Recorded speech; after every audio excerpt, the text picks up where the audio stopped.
अस्सलाम वालेकुम प्यारे साथियों, मैं हूँ हंज़ला खान और तमाम देखने और सुनने वालों को खुशामदीद। आज हम आपको बरसगीर के एक खूबसूरत और पुरस्रार दुनिया में लेकर जाएंगे। ये खित्ता ना सिर्फ अपनी तारीख़ और सकाफत की वजह से मशहूर है, बल्कि यहाँ की ज़मीन में ऐसे राज छुपी है जो सदियों से इंसानों के लिए हैरत का बाइस है। इन राजों में सबसे दिलचस्प वो दरख्त और जड़ी बूटियाँ है जो न सिर्फ हमारे सेहत के लिए फ़ायदेमंद है, बल्कि रूहानियत में भी इनका ख़ास मकाम है।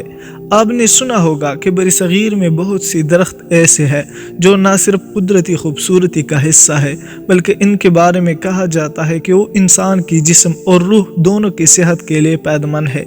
आज हम आपको इन दरख्तों के बारे में तफसील से बात करेंगे, जिनके बारे में सिर्फ कहानियाँ नहीं बल्कि साइंसी और रूहानी हकीकत भी छुपी है। लेकिन मज़ीद आगे बढ़ने से कबल अर्ज़ की रिवायत आपसे गुजारिश है, अगर आपने अभी तक हमारी यूट्यूब चैनल को सब्सक्राइब नहीं किया तो बराए मेहरबानी इसे सब्सक्राइब करके मौजूद घंटी का निशान भी दबाएं, ताकि ऐसी दिलचस्प और मालूमाती वीडियो का तसलसल बरकरार रखा जा सके। प्यारे साथियों, सबसे पहले हम बात करेंगे बरगद की दरख्त की। ये दरख्त बरसगीर के कदीम दरख्तों में शामिल है और इसे बहुत सी मुक़द्दस समझा जाता है। बरगद की दरख्त को इसके बड़े बड़े जड़ों और दरख्त की अजमत के लिए जाना जाता है। कदीम हिंदुस्तान में इस दरख्त के नीचे इबादत और मुराक़ब की जाती थी। इस दरख्त के बारे में कहा जाता है कि इसके नीचे बैठना इंसान को सुकून फराहम करता है और ये किसी भी किस्म ज़हनी दबाव को कम करता है। इसके पत्तों और जड़ों का इस्तेमाल मुख्तलिफ बीमारियों की इलाज के लिए किया जा रहा है। अगर आप कभी इस दरख्त के नीचे बैठे हो तो शायद आपने महसूस किया होगा कि यहाँ का माहौल बहुत पुरसकून होता है और आपकी रूह भी सुकून महसूस करती है। प्यारे साथियों, अब बात करते हैं पीपल की दरख्त की। पीपल का दरख्त न सिर्फ हिंदुस्तान बल्कि पूरी बरसगीर में बहुत अहमियत रखता है। हिंदू मज़हब में पीपल का दरख्त खुदा की करम की अलामत समझा जाता है, लेकिन सिर्फ मजहबी हवाले से नहीं बल्कि साइंसी लिहाज से भी पीपल का दरख्त बहुत अहमियत रखता है। पीपल का दरख्त 24 घंटे ऑक्सीजन पैदा करता है, जिसकी वजह से ये माहौल के लिए बहुत फ़ायदेमंद है। ये दरख्त न सिर्फ जिस्मानी सेहत के लिए मुफीद है, बल्कि इसके नीचे बैठने से इंसान को ज़हनी सुकून मिलता है। कहा जाता है कि पीपल के दरख्त के नीचे बैठकर इंसान अपनी रूह को पाक करता है और सुकून महसूस करता है।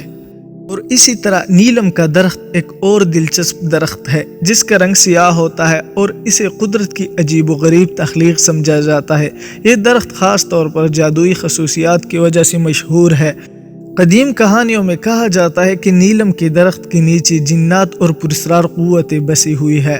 नीलम का दरख्त न सिर्फ अपनी शक्ल व सूरत की वजह से दिलचस्प है, बल्कि इसके जड़ें और पत्ते भी बहुत अहमियत रखते हैं। ये दरख्त बरसगीर के इन दरख्तों में शामिल है जो न सिर्फ माहौल के लिए फ़ायदेमंद है, बल्कि लोगों की रूहानी सुकून और ज़हनी सुकून के लिए भी अहमियत रखती है। प्यारे साथियों, अब बात करते हैं बरसगीर की मशहूर जड़ी बूटियों की। ये जड़ी बूटियाँ न सिर्फ अपनी कुदरती दवा की काम आती है, बल्कि इनकी रूहानी अहमियत भी है। इनमें सबसे मशहूर बूटी नीम है। नीम का दरख्त बरसगीर में एक कदीम दवाखाने के तौर पर जाना जाता है। इसके पत्तों को मुख्तलिफ बीमारियों के इलाज के लिए इस्तेमाल किया जाता है।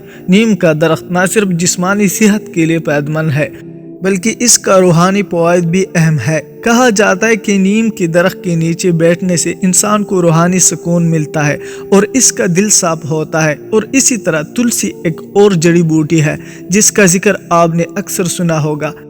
हिंदू मज़हब में तुलसी की अहमियत बहुत ज़्यादा है और इसके पत्ते रूहानी पाकीज़गी के लिए इस्तेमाल की जाती है। तुलसी का इस्तेमाल जिस्मानी बीमारियों की इलाज में भी किया जाता है और ये एक कुदरती दवा के तौर पर बहुत फ़ायदेमंद है। प्यारे साथियों, बरसगीर के दरख्त और जड़ी बूटियाँ सिर्फ जिस्मानी सेहत के लिए फ़ायदेमंद नहीं बल्कि ये रूहानी सुकून का भी ज़रिया है। सूफी बुज़ुर्गों के बारे में कहा जाता है कि वो ख़ास दरख्तों के नीचे बैठकर रूहानियत हासिल करते थे और इन दरख्तों की जड़ों में छुपी हुई ताकतों का इस्तेमाल करते थे। आज भी हम इन दरख्तों और जड़ी बूटियों का इस्तेमाल करते हैं तो हम इनकी ताकतों को महसूस करते हैं और सुकून हासिल करते हैं। प्यारे साथियों, ये दरख्त, जड़ी बूटियाँ और कुदरती वसाइल न सिर्फ हमारी जिस्मानी इलाज का ज़रिया बनी है, बल्कि ये हमारी रूहानी पाकीज़गी और ज़हनी सुकून को भी कलीद है। इनके ज़रिए इंसानों ने सदियों से सुकून, तंदुरुस्ती और रूहानी इत्मीनान का तजुर्बा किया है। अब वक्त वक्त आ गया है कि हम इन दरख्तों और जड़ी बूटियों की पुरस्रार फ़वाइद को अपनी जदीद दौर में भी दोबारा दरियाफ्त करें और इनकी फ़वाइद को अपनी रोज़मर्रा ज़िंदगी में शामिल करें। यह सब कुछ हमें सिर्फ इसलिए याद रखने की ज़रूरत है ताकि हम अपने कुदरती विरासत को महफूज रख सकें और इससे भरपूर फ़ायदा उठा सकें। तो ये था हमारा आज का सफ़र बरसगीर की पुरस्रार दरख्तों और जड़ी बूटियों की दुनिया में। उम्मीद है कि आपने इसी मालूमाती सफ़र से बहुत कुछ सीखा होगा और इन कुदरती जौहरात की अहमियत को समझने में कामयाब होगे। याद रखें, ये दरख्त और जड़ी बूटियाँ सिर्फ कुदरती ख़जाने नहीं बल्कि ये हमारी तारीख़, हमारी सकाफ़त और हमारी रूहानी विरासत का हिस्सा भी है। इनका राज हमारे अंदर छुपा हुआ है और हमें बस इनकी हकीकत को पहचानने की ज़रूरत है। जी प्यारे साथियों, आज का वीडियो इतनी तक थी। अगर आपको ये वीडियो पसंद आए तो उसे लाइक करते हुए अपने और दोस्तों के साथ भी शेयर कीजिए ताकि वो भी इन दरख्तों के फ़वाइद को जान सके। अल्लाह ने के बाद।